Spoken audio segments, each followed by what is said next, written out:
सभी को जय सिया राम। रामचरितमानस में बालकांड दोहा संख्या 267। अरुण नयन भ्रकुटी कुटिल चितवत नृपन सकोप, मनहु मत्त गजगन निरखी सिंह किशोरहि चोप।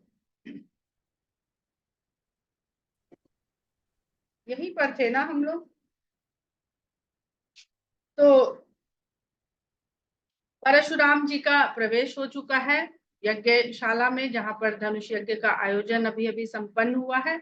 और जिस प्रकार का उनका वहां पर आगमन हुआ है, उस आगमन के कारण क्या दशा हुई है उसका वर्णन करते हैं गोस्वामी जी कि घर भर देखी विकल पुर नारी, सब मिल देहि महीपन गारी, कहीं अवसर सुनि शिव धनु भंगा, आयो भृगुकुल कमल पतंग।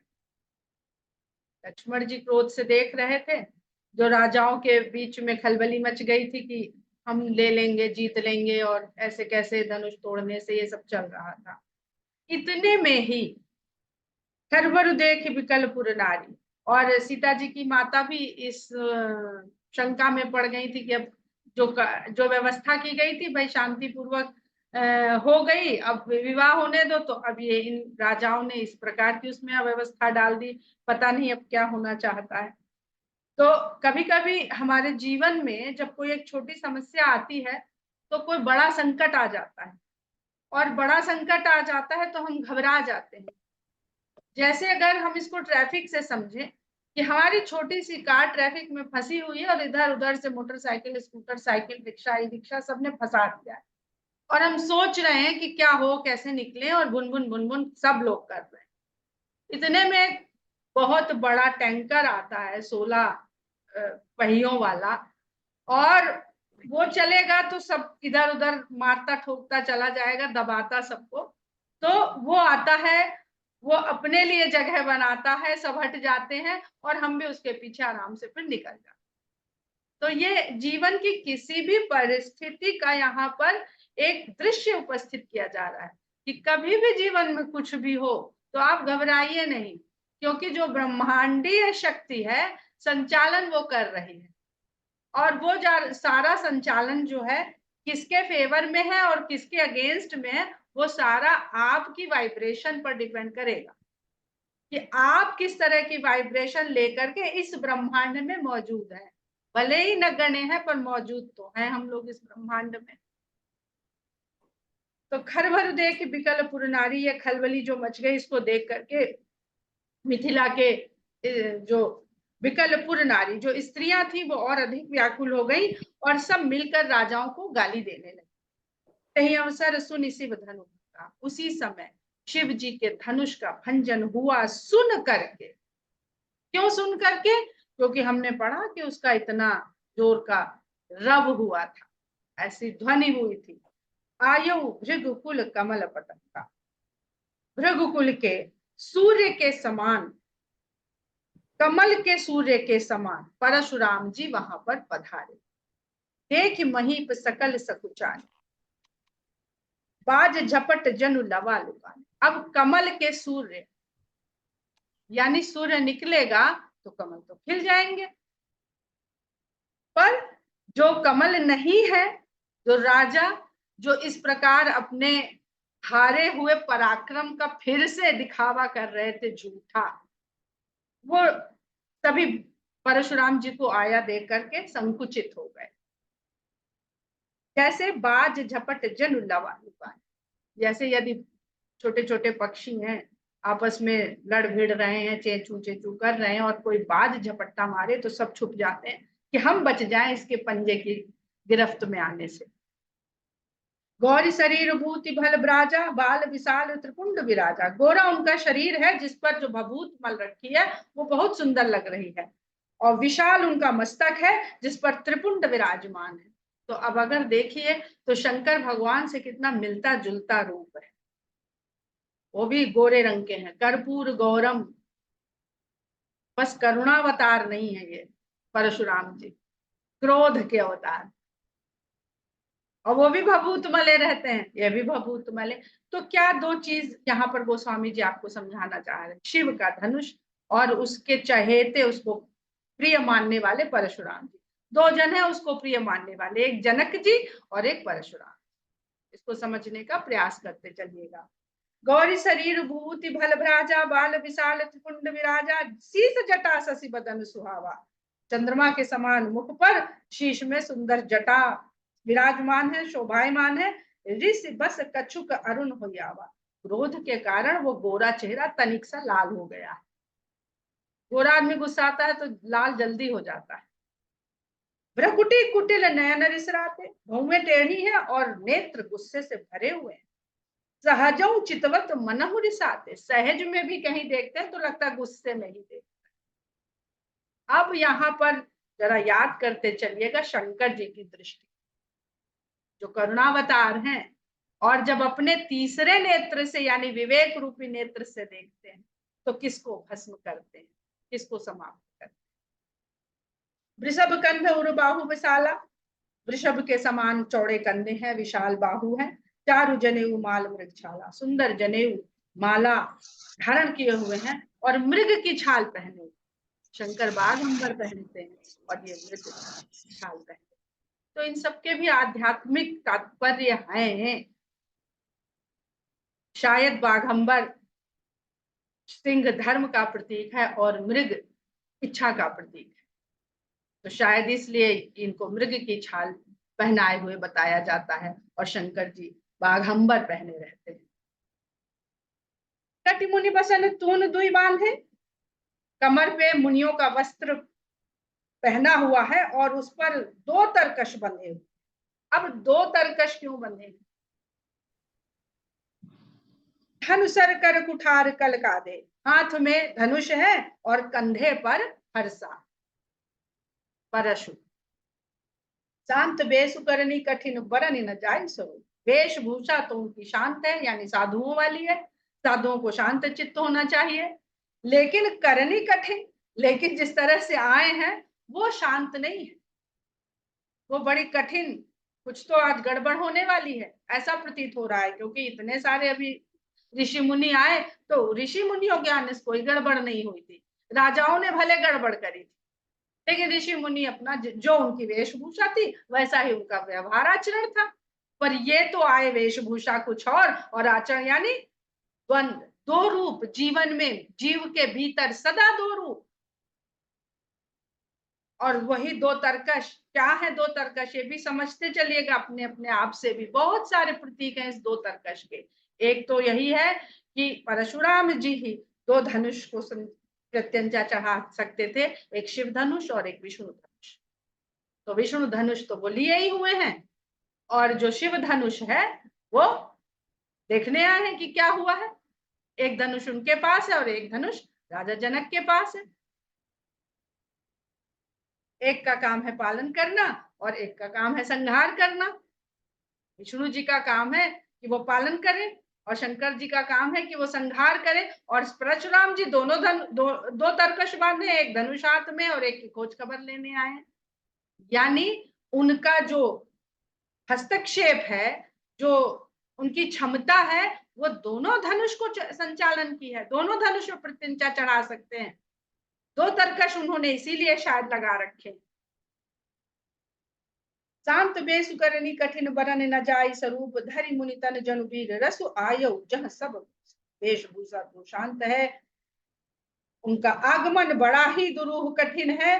बरन न जाई स्वरूप, उसका वास्तविक स्वरूप क्या है वर्णन नहीं करते बनता है, तो हम कहाँ से वर्णन कर पाएंगे। जो समझ में आ रहा थोड़ा बहुत वही कहने का प्रयास कर रहे हैं।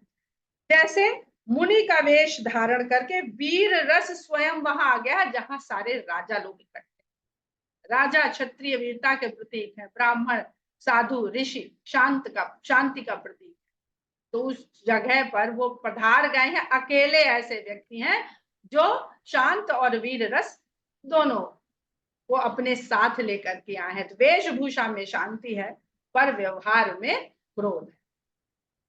देखत भृगुपति बेसु कराला, उठे सकल भय विकल बुहाला।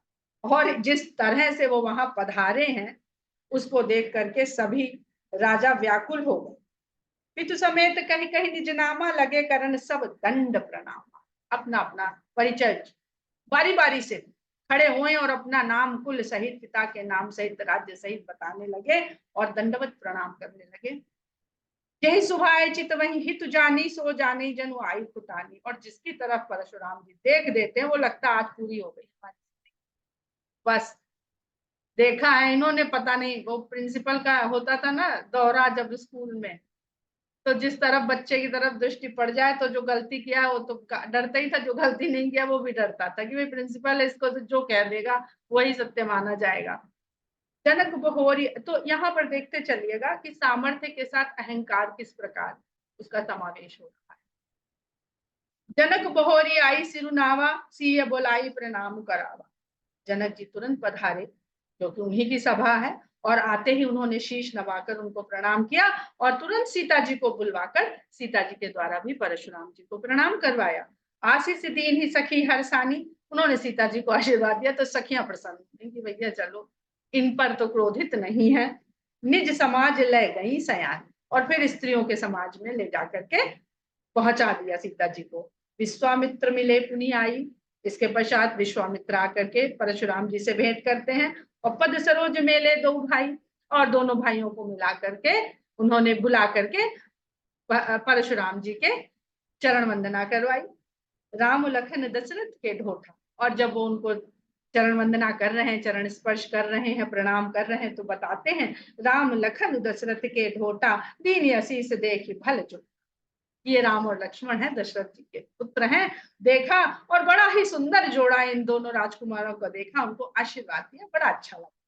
राम ही चितई रहे थकी लोचन, रूप अपार मार मद मोचन। राम को देखे तो नेत्र उनके देखते ही रह गए राम के रूप को, वहां से हिले ही नहीं। रूप अपार, ऐसा रूप था कि कामदेव के भी मद, सुंदरता के मद का मोचन कर दे, समाप्त कर दे। बहुरी बिलो की विदेह सन कहु कहा काह अति भीर, पूछत जानी अजान जिम व्याप्य उपो शरीर। चारों तरफ देखा, सारा अच्छा बहुत ज्यादा कुछ आज सजा हुआ है, कोई बहुत बड़ा आयोजन किया है जनक जी ने। ये तो धर्म शास्त्री, ज्ञान विज्ञान वेद की चर्चा करने वाले राजा हैं, इनके यहाँ तो साधुओं का, संतों का, ज्ञानियों का आवागमन रहता है। इतने सारे राजा कैसे इन्होंने बुला लिए हैं। तो कहते हैं कि सब चारों तरफ देख के विदेह से कहते हैं कि भाई काय को इतनी भीड़ लगी हुई है आज तुम्हारे राज्य में। और पूछत जानिए जान जी व्याप्य उकोप सरे, ये पूछते हुए कि क्यों इतनी भीड़ लगी, तो सामान्य नहीं पूछ रहे हैं, क्रोध पूरे शरीर में व्याप्त हो गया है। एक आदमी सामान्य पूछता भाई क्या हो रहा है, क्या चल रहा है, ऐसे नहीं पूछ रहे हैं। समाचार कही जनक सुनाए, जही कारण महीप सब आए। जनक जी ने सामान्य रूप से सब समाचार बताया और पूरी उन्होंने प्रक्रिया बताई जिस कारण से राजा लोग आज यहाँ पर एकत्रित हुए। सुनत बचन फिर अनत निहारे, देख चाप खंड देखे चाप खंड महिलारे। अच्छा ये तुमने आयोजन रचा था, अच्छा ऐसे नजर घुमाई तो देखा कि वो तो धनुष दो टुकड़ों में जमीन पे पड़ा हुआ। अनत, अनत माने अवधि में कहते अंते, एक शब्द होता है अंते, जिसका अर्थ होता है कहीं और, दूसरी तरह। जो संस्कृत में अन्यत्र शब्द होता है, अन्यत्र शब्द होता है ना संस्कृत में, यत्र तत्र, अन्यत्र माने, तो अन्यत्र का बड़ा सुंदर अवधिकरण होता है अंते। अंते न जायो, सीधे बाजारे जाओ घरे आओ, अंते न जाओ, दूसरी ओर मत चले जाना। तो ये वही बड़ा सुंदर शब्द है। तो अनंत निहारे, देखे चाप खंड महिडारे, अति ऋषि बोले बचन कठोरा, कहु जड़ जनक धनुष कह। और क्रोध जो शरीर में भरा हुआ था वो उनके वचन में भर के बाहर निकल आया। कितनी देर शरीर सहेगा, बहुत देर क्रोध को शरीर थाम नहीं पाता है, वो फूटता है और वचन से ही फूटता है, बाहर आता है। नहीं फूटेगा तो आप जो क्रोध कर रहा है उसी को नष्ट कर दे। तो कहते हैं बड़े क्रोध के साथ कठोर वचनों में कहते हैं, कहु जड़ जनक धनुष। जड़ कह रहे हैं जनक, जो विदेह हैं, ज्ञान चर्चा के सर्वश्रेष्ठ राजा हैं अपने काल के, उनको कह रहे हैं रे मूर्ख जनक बता, ये धनुष किसने तोड़ा, क्यों जड़ कह रहे हैं। कि अच्छा तुमने ये प्रतिज्ञा करी थी। तो ये जड़ता है परशुराम जी की दृष्टि में कि धनुष तोड़ने की मूर्खता को कौन प्रतिज्ञा बनाता है। अरे प्रत्यंचा चढ़ाने की प्रतिज्ञा बनवाते, लक्ष्य भेदन की प्रतिज्ञा करवाते, कोई वीरता सूचक कर्म करवाने की प्रतिज्ञा करवाते। ये मूर्खता तुमने करी है कि जो धनुष तोड़ेगा, ये कौन सा बड़ा बुद्धिमानी का काम किया तुमने कि जो धनुष तोड़ेगा उसको, उससे तुम अपनी कन्या का विवाह करोगे। ये मूर्खता नहीं है तो और क्या है। तो न तो तुम ऐसी प्रतिज्ञा करते, ना आज ये शिव धनुष मेरा प्रिय टूटा पड़ा होता। अहंकार सबको बहुत प्रिय होता। वेग दिखाओ मूढ़ न ताजू, उलटो मही जहन लही तब राजू। जल्दी ही उसको मेरे सामने लाओ और दिखाओ किसने तोड़ा, क्योंकि टूटा तो पड़ा है, प्रतिज्ञा तुम्हारी है और किसी ने तोड़ा है। तो जो तोड़ा है वो है तो यही कहीं, उसको तुरंत लाओ दिखाओ, नहीं तो जहां तक तुम्हारा राज्य है वहां तक की धरती को उलट पलट दूंगा। तो ये तो बहुत साधारण कथन है कहने का कि धरती पलट देंगे, यानी धरती नहीं पलट देंगे, तहस नहस कर देंगे तुम्हारे राज्य में भी सब। अति डर उतर दे तो नृप नाही, कुटिल भूप हर से मन। अब भय के कारण राजा जनक से उत्तर देते नहीं बन रहा है, तो भी मुसीबत है, और नहीं देते हैं तो भी मुसीबत है। ऐसी अवस्था हम लोगों के जीवन में अनेक बार आती। अब जो कुटिल राजा थे वो मन ही मन में बड़े प्रसन्न हो गए कि अरे हम तो सोच ही रहे थे, यानी शत्रु का शत्रु आ जाए तो जो पहला शत्रु होता है वो बड़ा है, अरे हमें तो करने ही नहीं। सुर मुनि नाग नगर नर नारी सोचे सकल त्रासु, सबको फिर से सोच में पड़ गए। ये जीवन ऐसा ही है, नौकरी मिल जाए, नौकरी मिल जाए, नौकरी मिल जाए। जिस दिन अपॉइंटमेंट लेटर आता है बड़ी खुशी होती है, जिस दिन पोस्टिंग का ऑर्डर आता है उस दिन फिर से त्रास हो जाता है। अरे घर छोड़ के इतनी दूर जाना पड़ेगा, और वहां चले गए बॉस खराब मिल गया, टीम नहीं अच्छी मिली, तो फिर त्रास ही त्रास है। तो कोई भी जो सांसारिक लौकिक चीजें हैं वो क्षणिक सुख ही देती, उसके बाद वो सब परेशान कर। मन पछतात सी ये महतारी, विधि अब संवरी बात बिगाड़ी।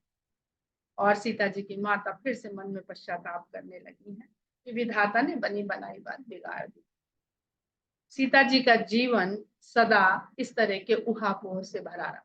तो आपके जीवन में जब उहापोह आए तो ये जरूर सोच लीजिएगा, जब सीता माता इससे नहीं बची और यही लीला दिखाने के लिए, यही सिखाने के लिए उन्होंने ये सब रूप रख करके यहाँ पे जीवन को जिया है। नहीं तो उनकी सामर्थ्य में सब कुछ था, सब एक सेकंड भी नहीं लगता, सब कुशल मंगल हो जाता। भृगुपति कर सुभाव सुनि सीता, अरध निमेष कल्प समबीता। और जो बातचीत हो रही है उससे उनको परशुराम जी के स्वभाव के बारे में सुन सुन के पता चल रहा है। तो अर्ध निमेष, अभी तक तो उनको निमिष कल्प के समान लग रहा था जब रामचंद्र जी चले थे धनुष की ओर, अब अर्ध निमेष।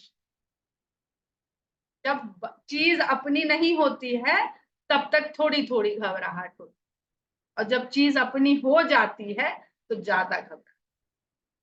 गाड़ी शोरूम में खड़ी रहे, टेस्ट ड्राइव को ले जाओ, कहीं छू जाए कोई चिंता नहीं, लेकिन जिस समय 10 लाख की चेक काट के उस गाड़ी को लेके घर आए और जरा सा साइकिल वाले ने भी छुला दिया तो क्रोध का पारावार नहीं रहा। अरध निमेष कलप समदूता, सभय बिलो के लोग सब जान जान की भीड़, हृदय न हर्ष विषाद कछु बोले। रामचंद्र जी ने देखा कि परशुराम जी के आने से सभी लोग भय के वश में हो गए हैं और जानकी भी डर रही हैं। तो उनके हृदय में न हर्ष आया न विषाद आया, और इस अवस्था के साथ श्री राम बोले। क्या बोले उसके पहले हम लोग एक दो चौपाइयों को और समझने का प्रयास करते हैं इसी प्रसंग से। आप लोग पीछे खोलिएगा और दोहा संख्या 260, दोहा संख्या 260 खोलिए। उसके नीचे आपकी 7वीं 8वीं चौपाई है।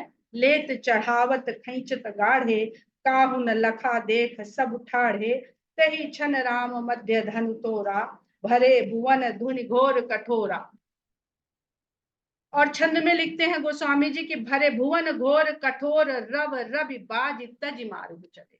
यहाँ पर दो शब्द हैं, एक है तेई छंद राम मध्य धन तोरा, और छंद में एक शब्द है कठोर रव।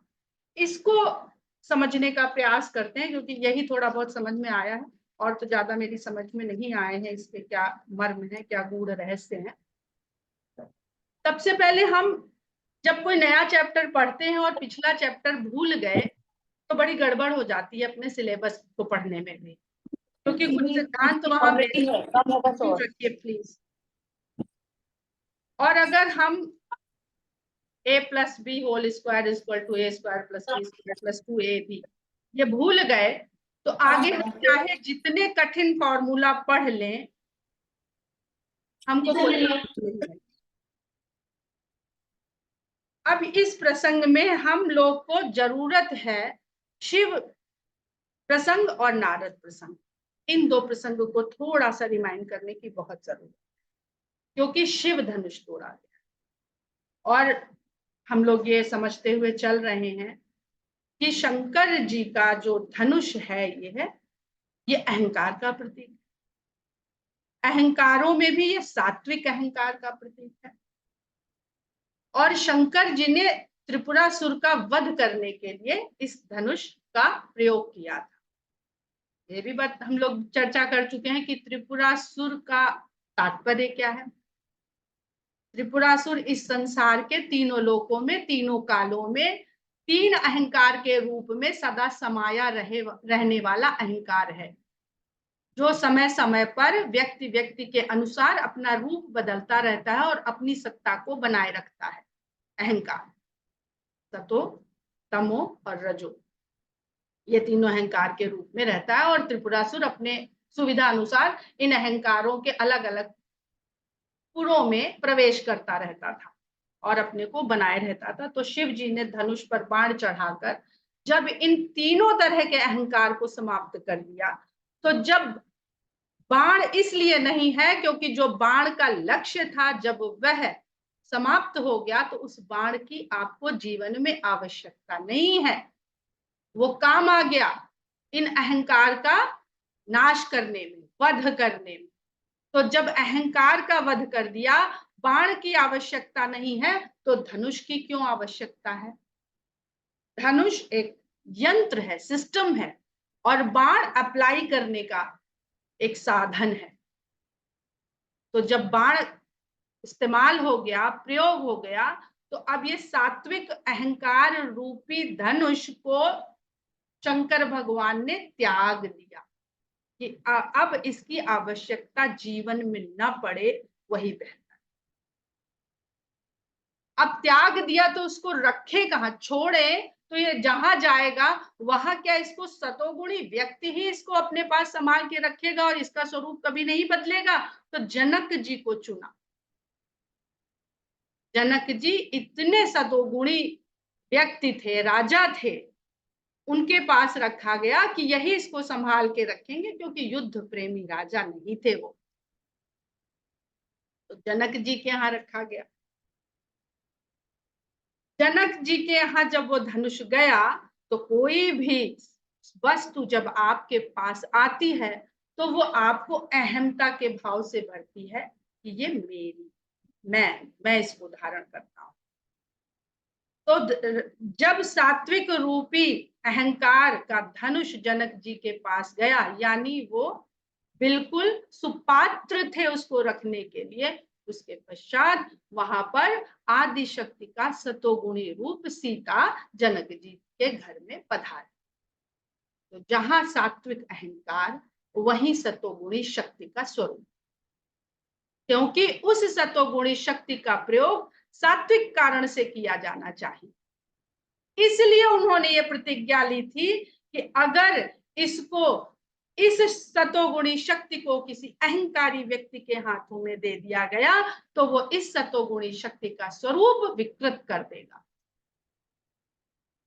चाहे जितने अच्छे कारण से कोई हथियार बनाया जाए, पर उसका प्रयोग विनाश के लिए ही हुआ है, ये हम आधुनिक इतिहास में भी देखते समझते। इसलिए जनक जी ने ये प्रतिज्ञा करी थी कि जो इस सात्विकता को अंगीकार कर सकेगा, तोड़ सकेगा। अब वो पहले भी हमने बताया था कि शंकर जी ने कहा कि भक्त का काम, जीव का काम अहंकार को त्यागना है, वो समाप्त नहीं कर सकता। काम को भस्म शंकर ने किया है, नारद ने नहीं किया है। जब इस अहंकार को हमने त्याग दिया और भगवान के लिए प्रतीक्षा कर रहे हैं कि अब जब भगवान चाहेंगे वो हमारे अहंकार को तोड़ देंगे।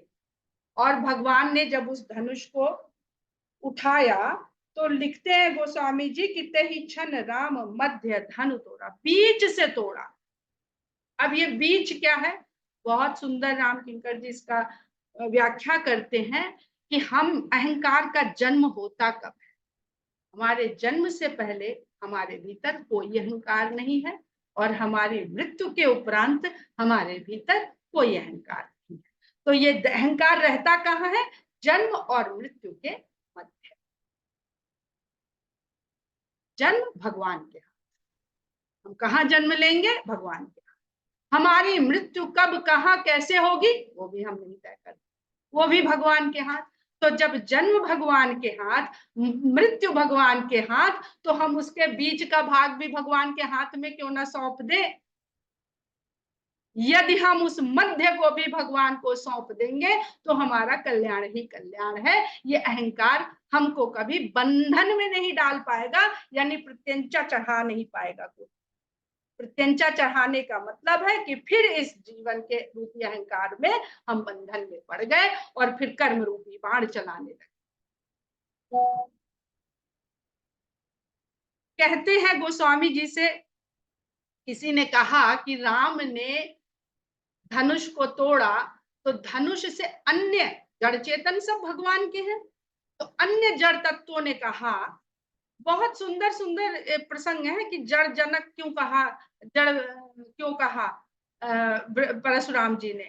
उनकी नजरों में परशुराम जी भी जड़ है, जैसे धनुष जड़ है वैसे वो भी जड़ है। बुद्धिमान व्यक्ति सामने वाले को मूर्ख समझता है। तो धनुष से कहा कि भगवान जो सबको बनाते हैं तुमको तोड़ दिए, उन्होंने तुम्हारा तो भंजन कर दिया। तो धनुष ने उत्तर क्या दिया कि नहीं, उन्होंने मुझे थामा और उठाया, लिखते हैं लैत चढ़ावत खींचत गाढ़े, और उठा के तोड़ के अपने चरणों में स्थान दे दिया, अपने अहंकार को तोड़ के भगवान के चरणों में समर्पित कर दिया।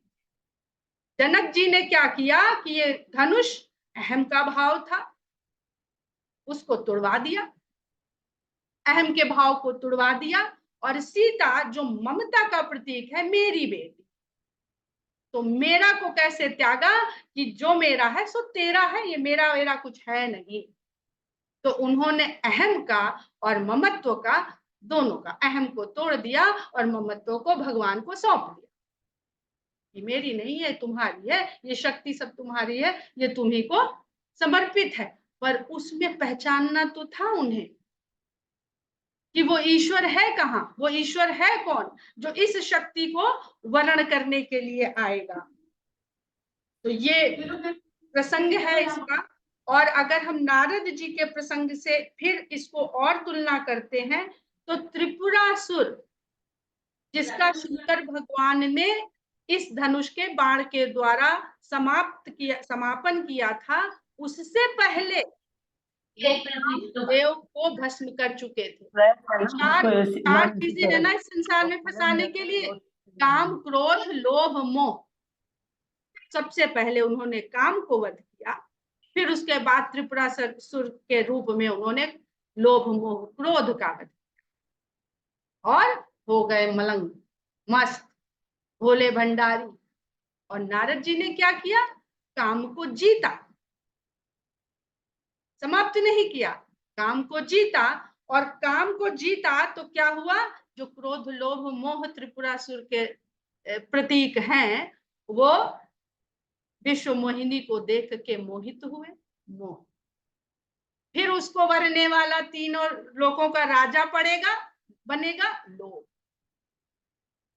और ये पूरा नहीं हुआ तो क्रोध।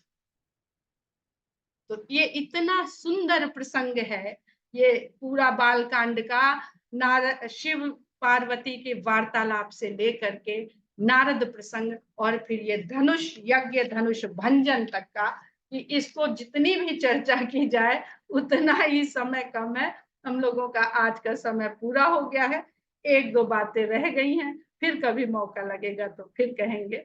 जय सिया राम।